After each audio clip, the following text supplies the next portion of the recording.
It is my pride, pleasure, and privilege to welcome you to Mathematics Simplified.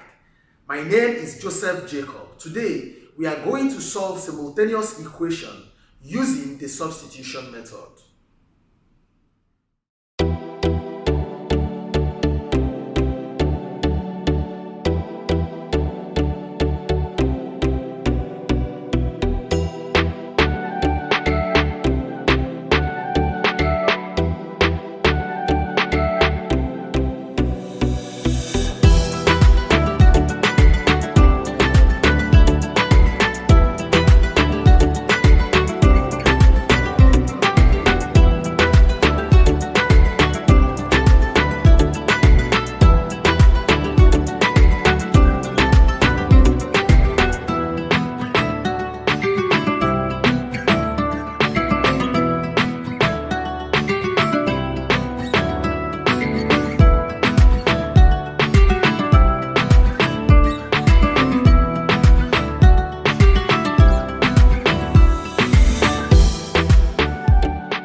Our first question for today is a plus b equal to 5, 2a minus b equal to 1.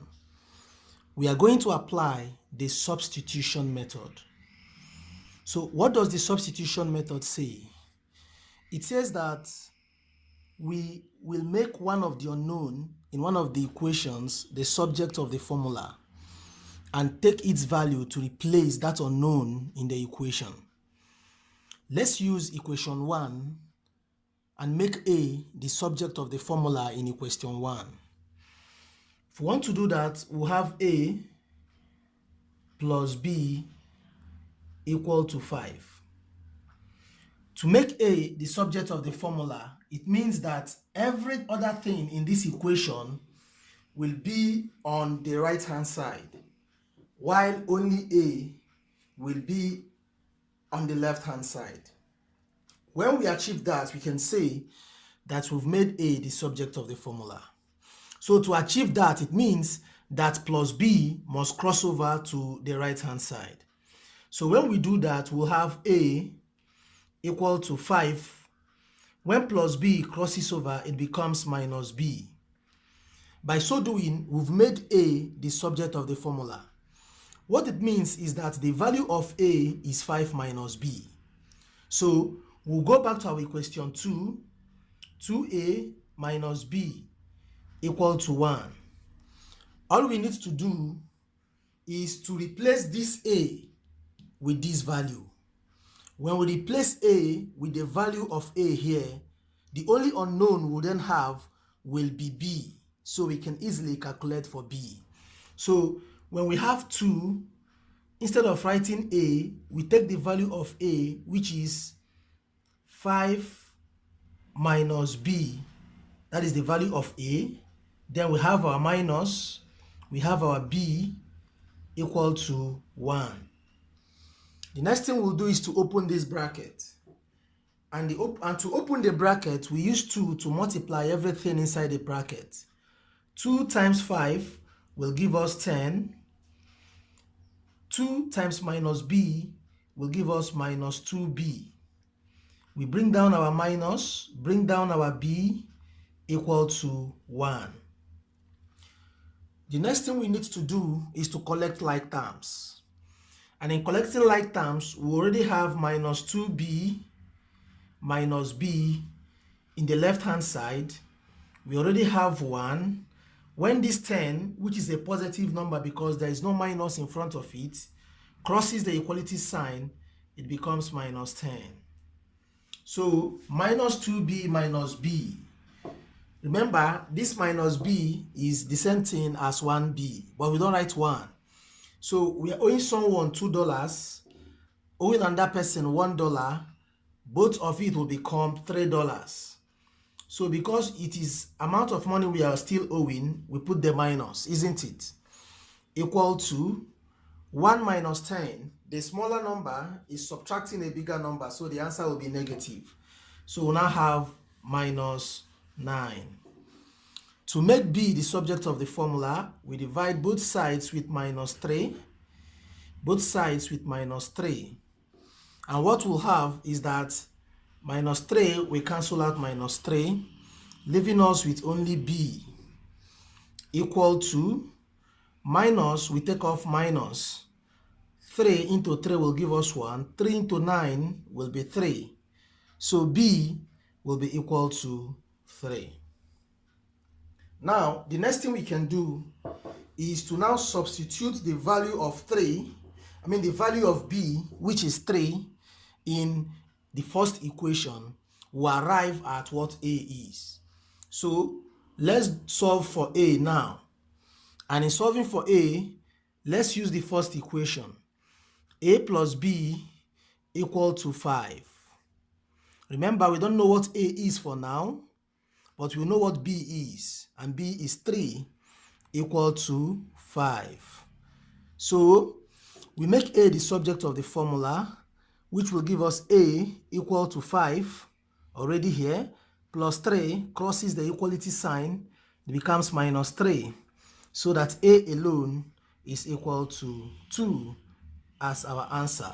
So our answer here now will be a equal to 2 and b equal to 3. That is our final answer. Very simple, isn't it?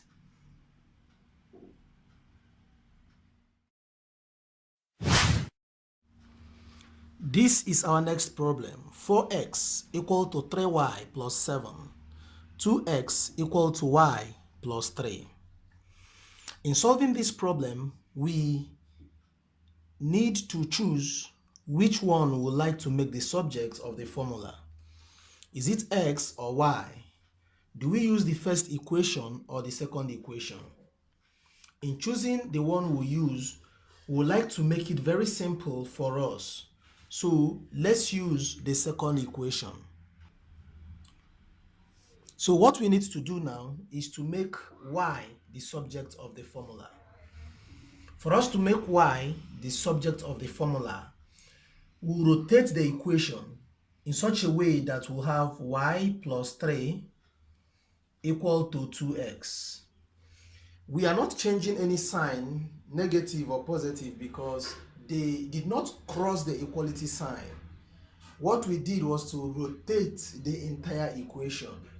And I'm doing it that way so that it will be easier for you to understand how I'll get the subject of the formula. So the next thing I'll have now will be y equal to 2x. When plus 3 crosses over, it becomes minus 3. So making y the subject of the formula will give me 2x minus 3. So wherever I have y in the equation I'm going to use now, I will replace it with 2x minus 3, because from this I've gotten the value of y to be 2x minus 3. So in solving this equation, let's use the first one. The first equation is 4x equal to 3y plus 7. Now, I'll have my 4x equal to 3. Instead of y, I'll now write the value of y, which is 2x minus 3 plus, that is this plus, then 7. Remember, all of this in the bracket all represent y. That's what we got here. So we have 4x equal to, opening the bracket, we have 3 times 2x will give me 6x. 3 times minus 3 will give us minus 9. We bring down our plus and 7.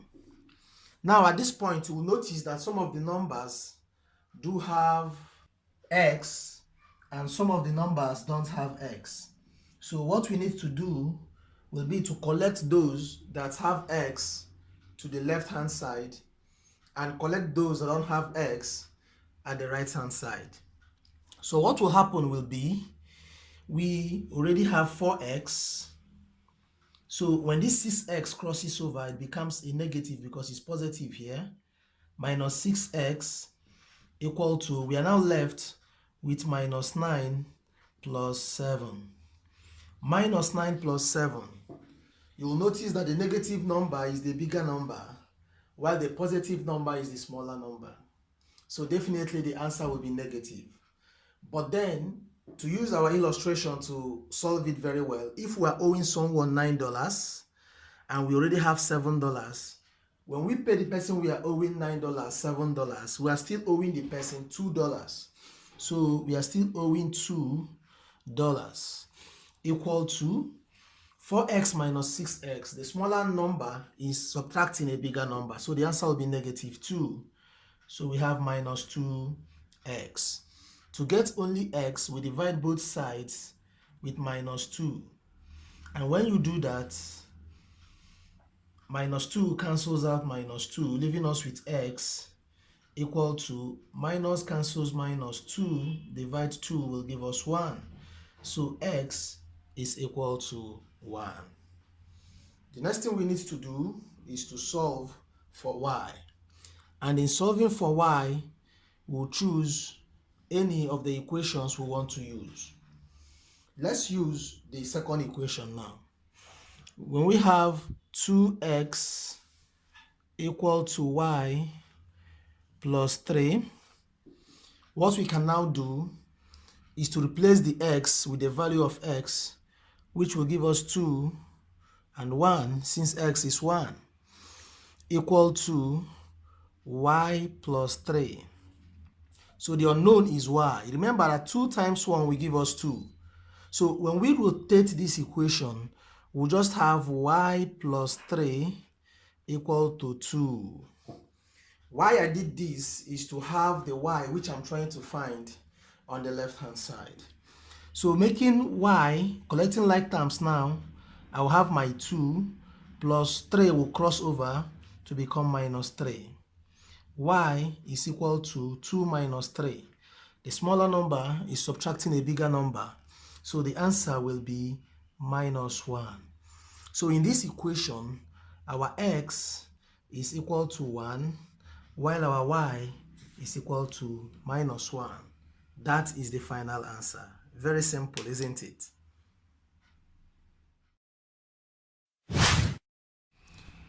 Our next problem is 3x plus 2y equal to 9, 2x plus y equal to 3. Now pause the video and attempt solving the problem. After you've made an attempt, resume play. Let's solve it together.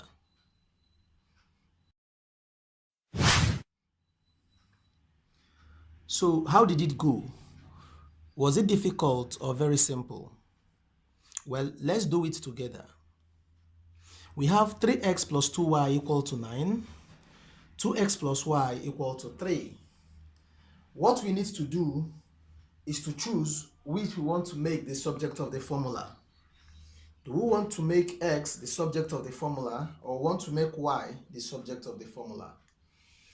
Let's make y the subject of the formula, and let's choose the second equation in doing that. How do I know which one to choose? In fact, any one you choose, whether the equation 1 or the equation 2, you will get the same answer. But why do I prefer to choose equation 2, or how do I determine which one I'll choose? For the sake of this video, I look at simplicity, the one that will be easier to solve and easier to understand. Now, if I want to make y the subject using equation 1, I will have something like this: 3x plus 2y equal to 9. Now, to make y the subject, I will have 2y equal to 9.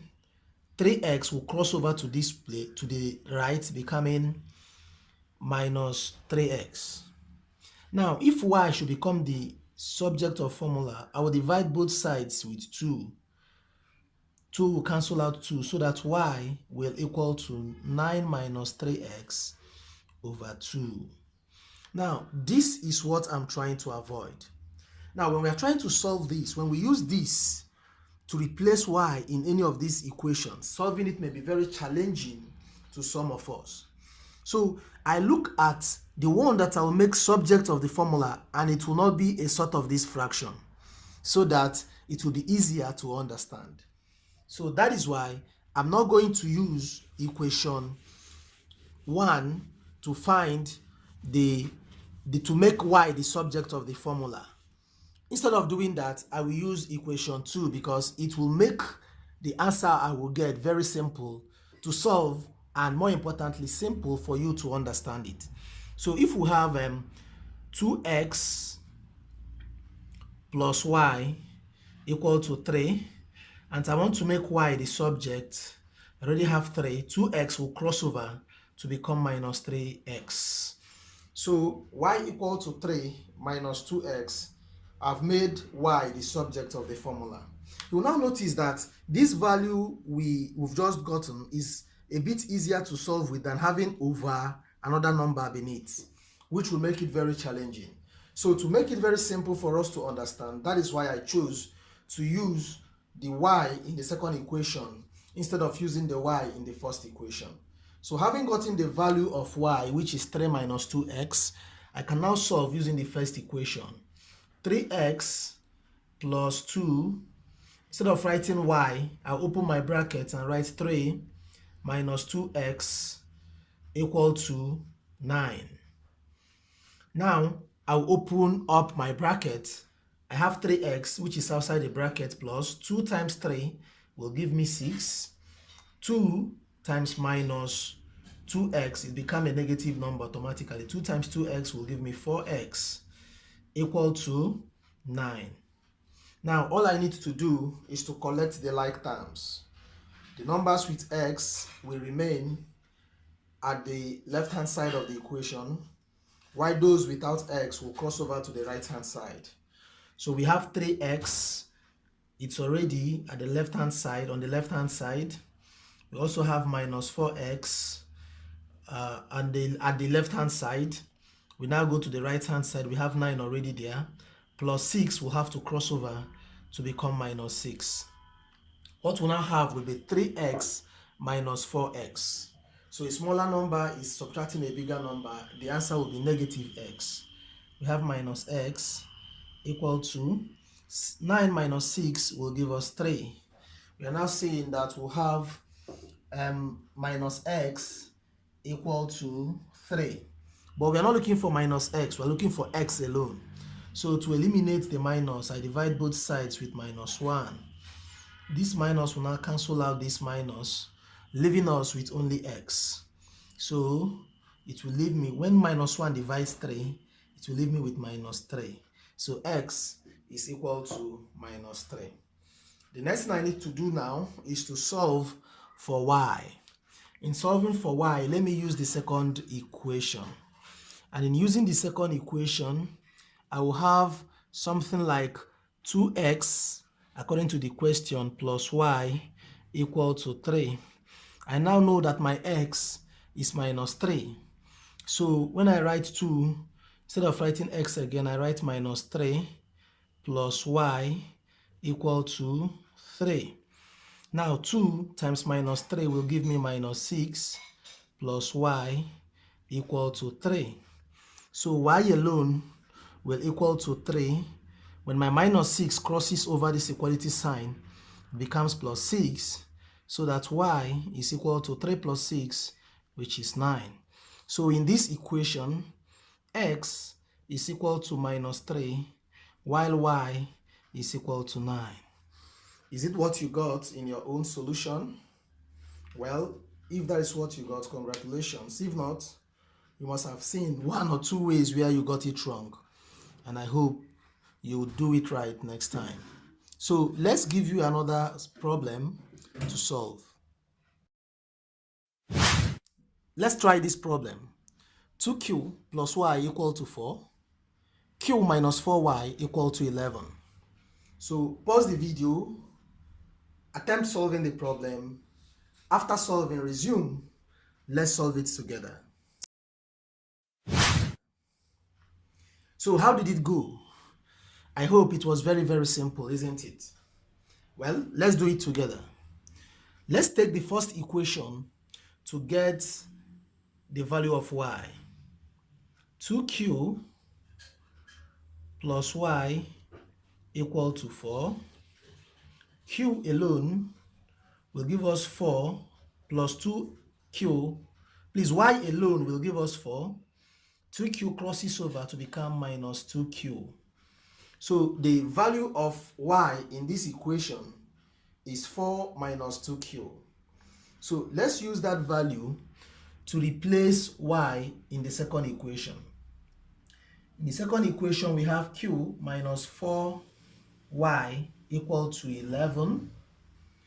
Q minus 4, instead of y, we now have 4 minus 2q, the value of y here, equal to 11. Now, we can have q minus 4 times 4 will give us minus 16. Minus times minus will become plus. 4 times 2 will become 8q equal to 11. At this point, we just collect our like terms. We have our q plus 8q equal to 11. Minus 16 crosses over to become plus 16. Our next move will now be q plus 8q will be 9q equal to 11 plus 16. 1 plus 6 is 7. 1 plus 1 is 2. So 11 plus 16 will give us 27. To get the value of q, we divide both sides with 9, which is the coefficient of q. 9 divides 9, 1, to leave us with only q, equal to 9 into 9, 1, 9 into 27, 3. So q is 3.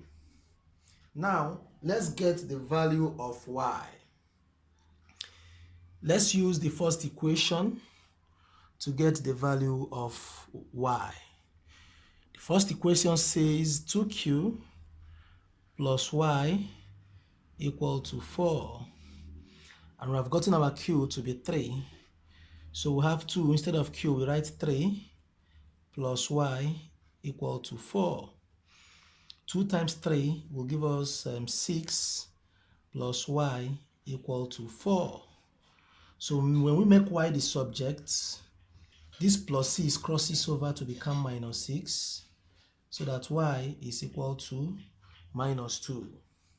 So what we've gotten is q equal to 3, while y equal to minus 2 as our final answer. I'm confident that that is exactly what you got when you solved yours, isn't it? We have another problem to solve. 3x minus q equal to 21. X plus 4q equal to 7. So pause the video, attempt the problem, then resume. Let's solve it together.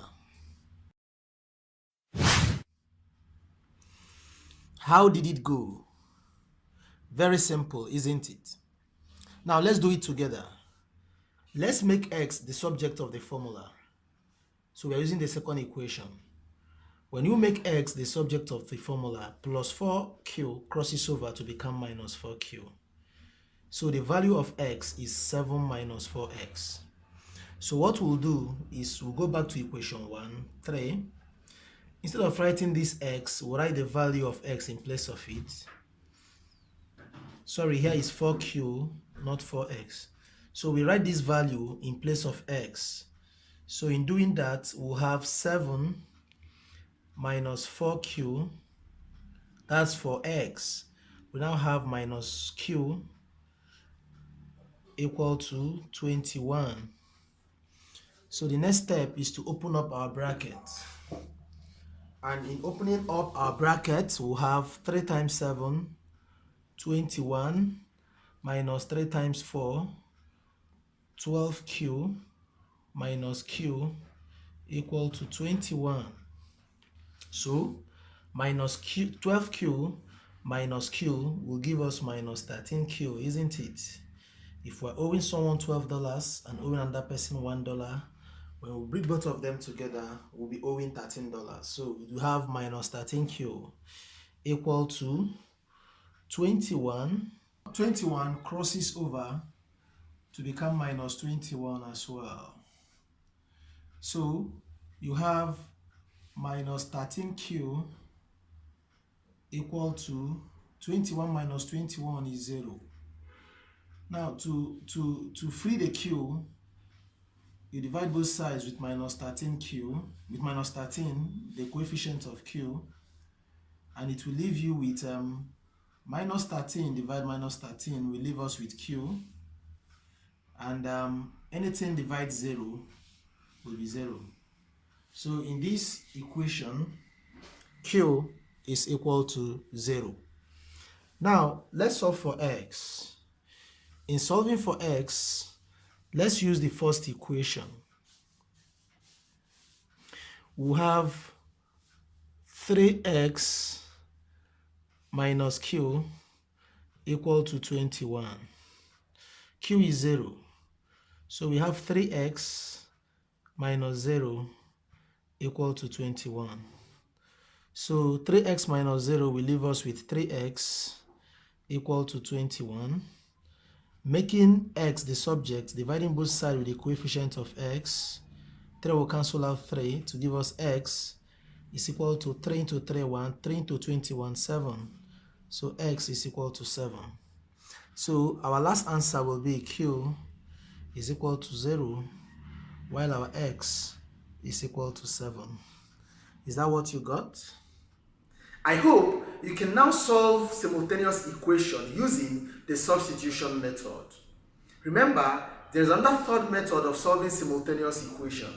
That is the graph method.